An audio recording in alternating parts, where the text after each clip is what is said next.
This is Brad from Pro Wrestling Junkies, and welcome to another episode of Toilet Side Wrestling Talk. Today's guest hails from Calgary, Alberta, Canada, and began his wrestling career in 2000. He trained at the Hart Dungeon under Bruce and Ross Hart, and has worked for such promotions as Elite Canadian Championship Wrestling, Prairie Wrestling Alliance, Stampede Wrestling, Defy, All-Star Wrestling, to name a few. He's the current Defy World Champion and has also held gold in other companies such as ECCW and PWA. Shared the ring with the likes of Scotty Mack, Cole Bishop, Jinder Mahal, Tyson Kidd, Natalia, Christopher Daniels, and I could go on. He's actually in a movie called Heel Kick, which we'll learn more about shortly. So let me introduce you to the man called Ravenous, the punk hunk, the weirdo hero. I give you Randy Myers. Hi, Randy. Hello, darling. Sorry for stumbling through my opening. Oh, no problem. You did good. You did good. I should have drank water in the last second. What was that? I said you called me Ravenous. Normally people call me Ravishing if they stumble. So I'm okay, awesome. All right, let's get right to this part. Heel Kick. Not many people get to be in a movie. How does that happen to you? Well, it was ECCW had all sorts of opportunities. People being the #1 promotion in Vancouver, a lot of people would come to them with different ideas, and people came to them with the idea to make this mockumentary on training to be a professional wrestler, kind of going from backyard wrestling through the ranks and trying to get like themselves a match. So yeah, I was lucky enough to be part of that, part of the training scene, and dishing out some pretty brutal chops. So does that bring you any money? Is this a paid thing? Oh goodness, no. Okay, but if the exposure is better than, Totally, but I do a lot of things just to cross off my bucket list. Like if it's a cool opportunity and somebody's offering it to me, I take that. Like I'm humbled by the opportunity. You're not hurting anyone, No, well, maybe, but yeah, it depends what the project is. Okay, what's your definition of weirdo? Oh, that's a good question. I think weirdo is someone who is an individual who lives by their own rules without hurting anyone else. Like, I think a lot of people make rules that maybe will hurt other people, but just kind of living the way you want to live by your own set of morals and going about it without hurting anyone else. That's a very good definition, because what I was going to was, so it was either last night or the night before, I was watching one of your matches. I think it was Jimmy Havoc maybe. And my wife came and sat down, and your intro just started, and she's like, oh my God, that's my dance. It's, Valeska Gert. Because my wife's a modern dancer. And this Valeska, you can look her up some other time. I mean, if you would recognize what she was talking about if you saw and read about this lady Valeska and then saw your entrance.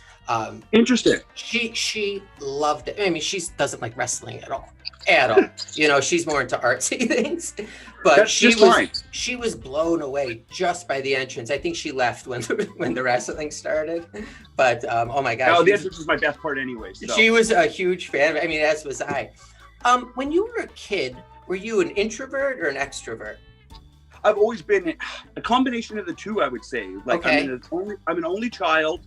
I did spend a lot of time alone as a kid, but also when I got the opportunity to be around other people, I livened up and then was ready to entertain at the drop of a dime. But I need my time alone as well.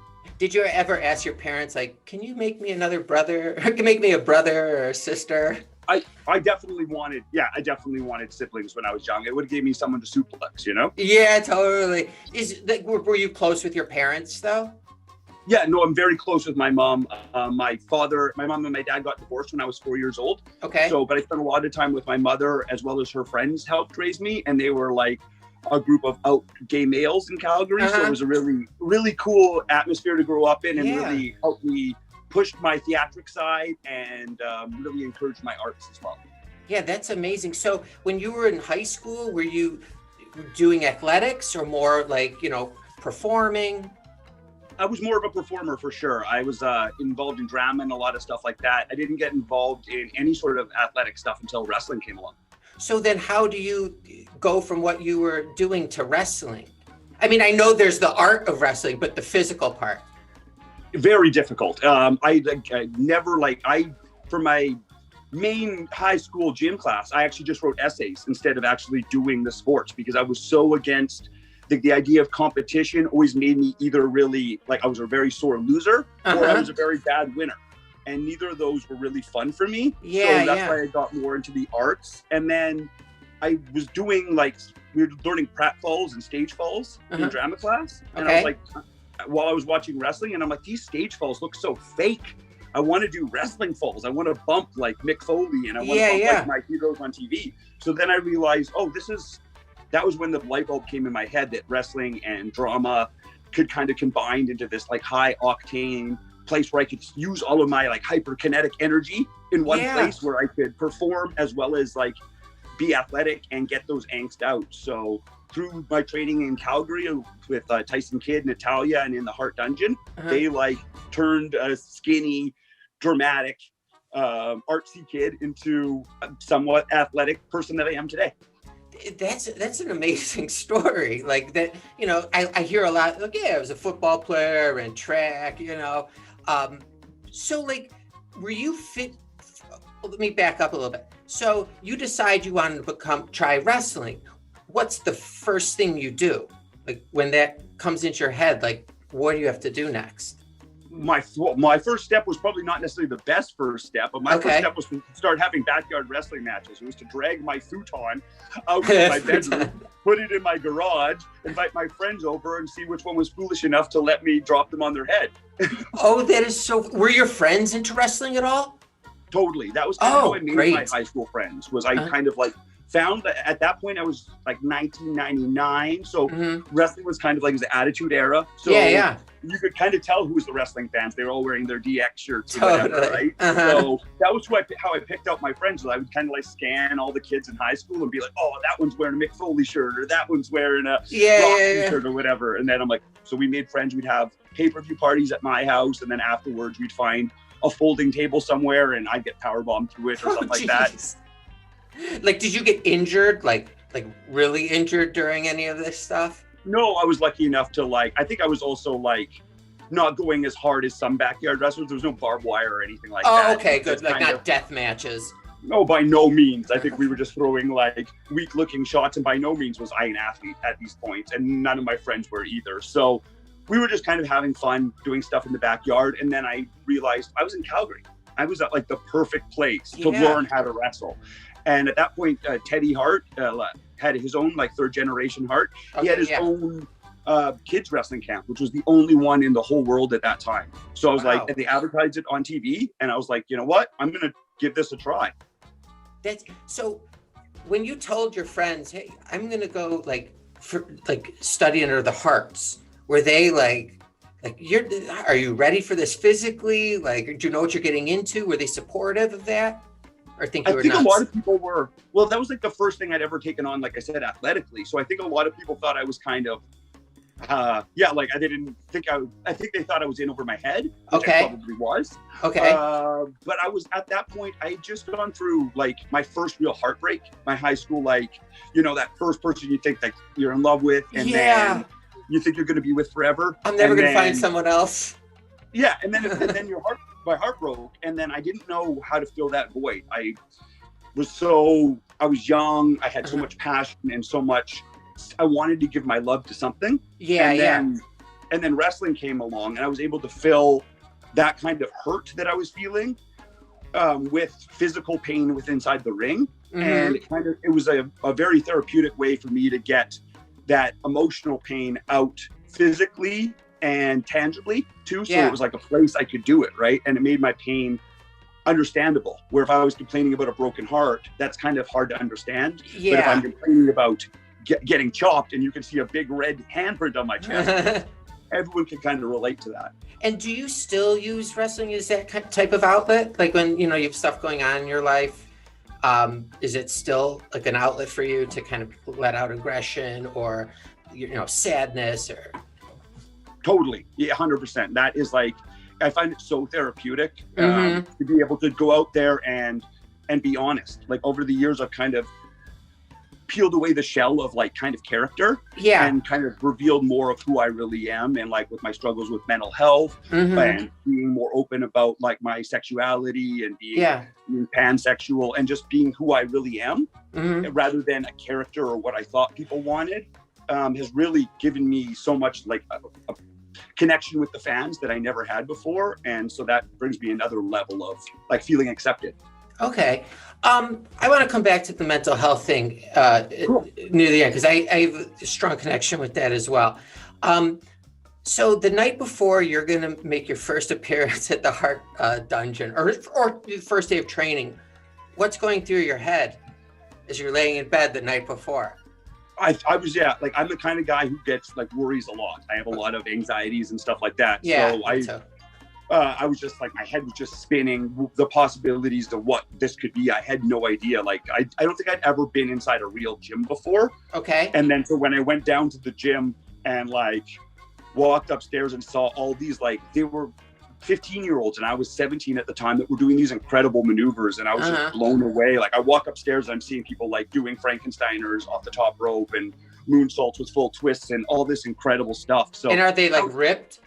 Oh, no, they weren't super ripped. They were just like super gymnastic kids, you know what I mean? Yeah. Until I saw young Harry Smith. He was already like Baby Boy Smith Jr. He was already huge. Yeah. Oh, wow. I was really nervous and I didn't know like fully what to expect. And then when I went in, I was like, it was so much more athletic than I ever imagined. Like, running the ropes hurt so bad and it was so exhausting. I'd run them like 3 times and be completely out of breath. And I realized at that point, like, you got a lot of work to do. So what did they do to you? And what does day one do? Like, what's the first thing they start training you with? Taking bumps? Well, with me, like, this was like luckily enough, it was the kids wrestling camp. So it was slightly different. And it was taught by like Teddy Hart, who was trying to make things very high, like change the style. So it was very much about like, but yeah, bumping was one of the very first things I learned. Running the ropes was the first thing. Actually, I think nobody knows how to get into a ring.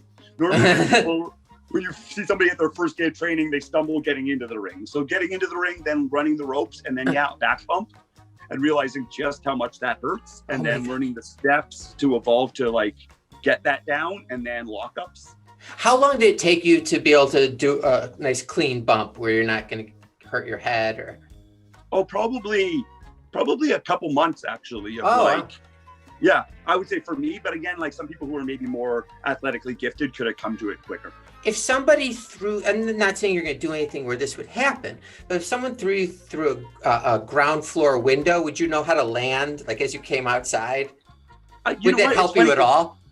I think it would, because I've had friends who I've had a couple friends who've been in motorcycle accidents, serious, and they were able to tuck and roll out of it, like not expecting it for it to happen. But because of their wrestling training, just their instincts are right there. Yeah. And both of them were said that if they weren't a wrestler, didn't have that technique, they would have died. So, yeah, I was practicing my rolls today downstairs. So. Totally, just in case. Yeah, you never know. Yeah, exactly. Anytime you go out, even just to Walgreens or something.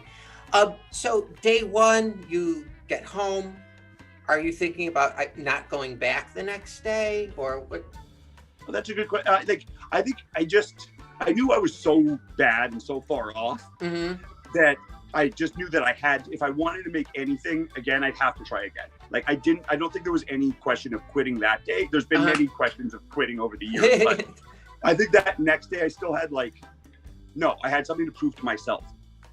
So when was your first match, but when did you feel ready for your first match? What came first? Oh, my first match definitely came first. It was about a year and a half. I started training in the spring, and then it was the following summer where I had my first match with the short-lived Mat Rats promotion, which was like all kids under 25. Okay. And then, so I was in like some 6-on-1 squash match, basically. Okay. But the very first move I took was I jumped off the top rope, kind of dove at the guy, and he speared me out of midair. Oh, God. Yeah, so that was my first move ever. So I don't think I was prepared for that. But then I started wrestling with Stampede Wrestling shortly after that. But I would probably say 2 years into wrestling, probably a year and a half into having matches, a year into having matches. It was probably when I should have had my first match. Okay, but at that point you started feeling comfortable. Totally. So is training every day? It can be. It depends. At that point, there was times in Calgary when I first started, like I said, I was in Teddy Hart's camp, and that was twice a week. And then once I got into the dungeon later on, dungeon was 3 days a week, but Teddy Hart's camp was still 2 days a week. So that made it 5 days a week. And then Fridays was off, but we'd have shows normally that day. So normally we'd have Fridays off, and then like Thursdays and Fridays we'd have off. And then so every other day we were training. Oh, wow. The Hart Dungeon. I just, again, this is an ignorant person talking. I imagine like dingy, not well lit, and smells. Is any of that accurate? It was kind of well lit. Okay. Oh, God. All right. Jeez. Say no more. At what point do you start thinking about your character? I think from day one, I just kind of like that very first match when I was unprepared, my character was there. Or like something was there. Like I've always had something inside of me that was just dying to get out. And the second I walked through that curtain, the first time that was part of it, it was just like a seed of what I am now. But it was definitely like, when I look back at that first match, I definitely had more bravado than my skill should have given me. Okay, well, whatever. I mean, so then the wrestling caught up to that. I would say that's true for sure.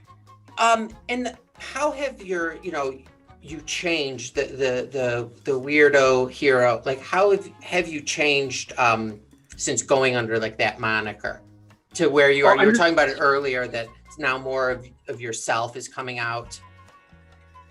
I would say that's a big part of it. It's just being a little bit more open and just kind of embracing who I truly am again, and instead of trying to like layer this character on top of, or like trying to enhance only one side of myself. Like I've been thinking of people as like dice lately, and we like to show off one side of that dice to everyone. But like, I want to be a little bit more well-rounded. Like it's all the 6 sides or the 20 sides, depending on the dice, that like make up a full person and a complex character.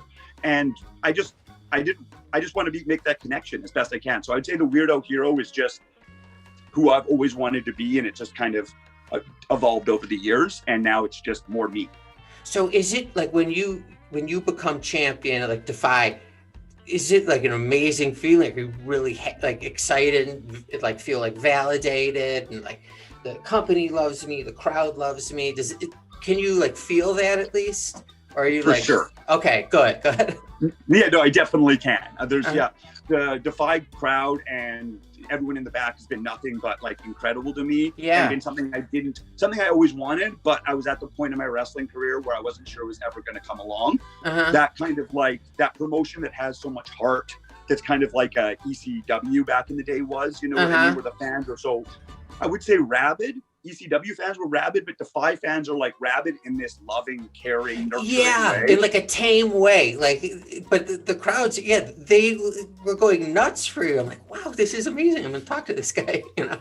Totally. Like, they're not like, I would agree with tame, but also not tame at the exact same time. Well, tame as far as like, you know how like people would swear at like the Dudleys in ECW. Exactly. It'd be like that kind of aggression.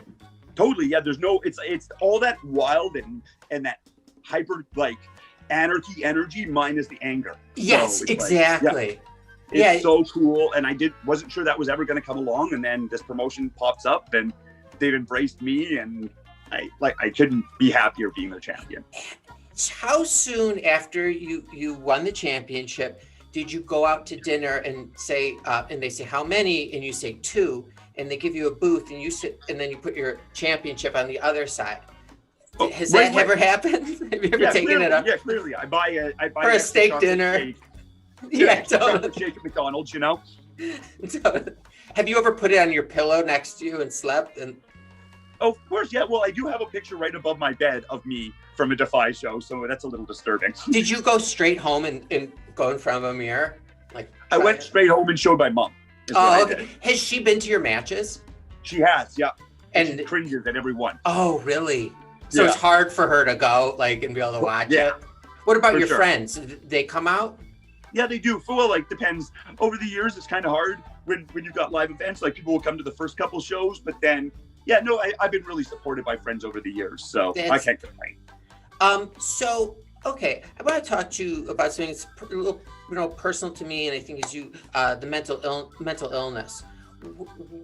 Why did you? I'm not saying you champion it, but like, there's not many people who are vocal about it as you have been. I feel that's why I for lack of a better term, champion it, because not everyone's talking about it, because there is a stigma. Because when I was like watching wrestling growing up, there wasn't necessarily anyone talking about it, and that's where I was looking for role models, and that's where I was like, being that my dad wasn't around, I was looking for like some really like masculine, super like that kind of masculine energy, and so I gravitated towards wrestling. But then it wasn't until I saw somebody like Mick Foley that had a sense of kindness and a softer side to him that was also had that mass, super macho kind of, or like masculine energy, that I was like, that's what I wanted to do. So I think just being able to be more honest, trying to take that to the next level to show that like we can be super strong in the ring and super strong physically or appear to be, but also mentally or emotionally we can still be hurting.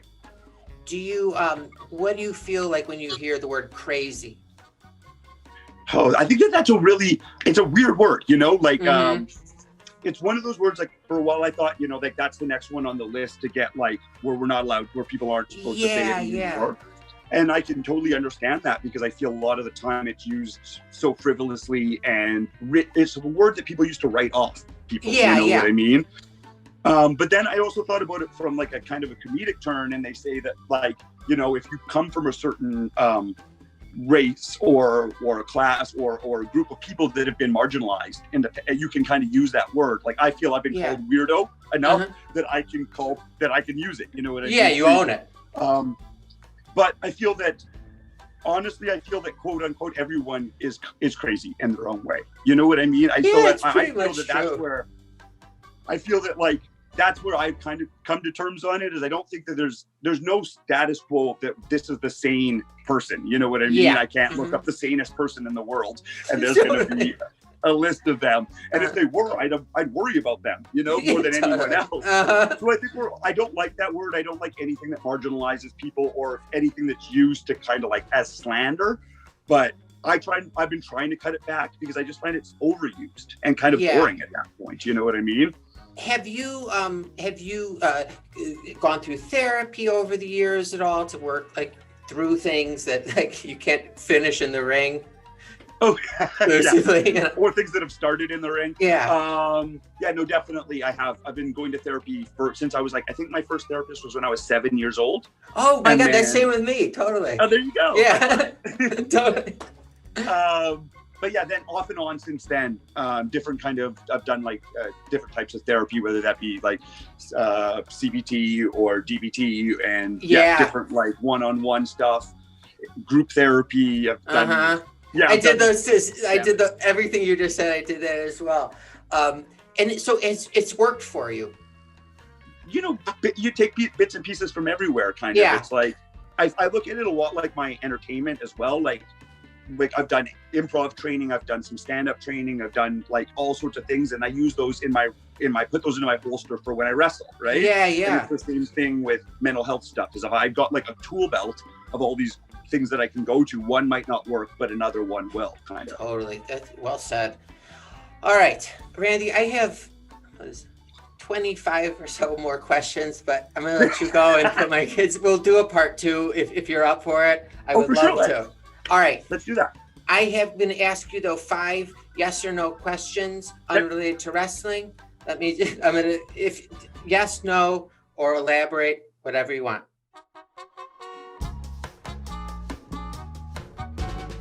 Okay. All right. Question 1. Have you ever hallucinated? Not necessarily for drugs. Okay. Yes. For $1.2 million, would you have a third arm attached to your body? For free. Okay. You'd be like 1.5 times more productive. Exactly. Do you think it would be helpful if humans had tails? Can we use them for tails, or are they just like for show? I suppose like you could use it like a monkey or something, or like a if it can help me climb a tree, for sure. I guess it's like the third arm now that I think about it. think about all these wrestling moves, these new Yes, wrestling moves, totally. right? Yeah. Are you scared of Inuits or Eskimos? No. Would you ever eat panda meat? Yes. Okay. Oh, whoa, that came out quicker than I didn't even Yeah, think of totally. that. I don't know. Oh. Yeah, I guess so. Eat it to try it. All right. Yeah. What does the rest of 2020 look like for you? The whatever under 30 days we have left. Okay, well, I've still got to do some Christmas shopping. I'm working out every single day in my basement. Oh, wow. Yep, I've been doing that. I'm working on a movie script actually right now for a little itty bitty short about a werewolf. I'll just leave it at that. Okay. So I'm working on that, and then just trying to I love catching up with people and meeting new people. So hopefully trying to keep in contact with my friends and keep creative as best I can and watch more horror movies. Oh, you're into horror. I do another show called Show and Tell, and this guy just showed me his horror collection. I wouldn't be able to go to sleep in that room, but he loved it. It was amazing. It was really impressive. But that's cool. Yeah, it would give me too many props. Anyways, that's enough about me. All right. Thank you again so much. I really appreciate you coming on. It was fun talking to you, and definitely would love to talk to you again after the new year. For sure. I'd love to do that too. Let's make it part 2, Electric Boogaloo. Totally. Randy, take care. Stay safe. Happy, if I don't talk to you, happy and healthy new year. And we'll talk at the start of the year. For sure. Nice meeting you, Brad. Take care. Nice meeting you too. Take care. Bye.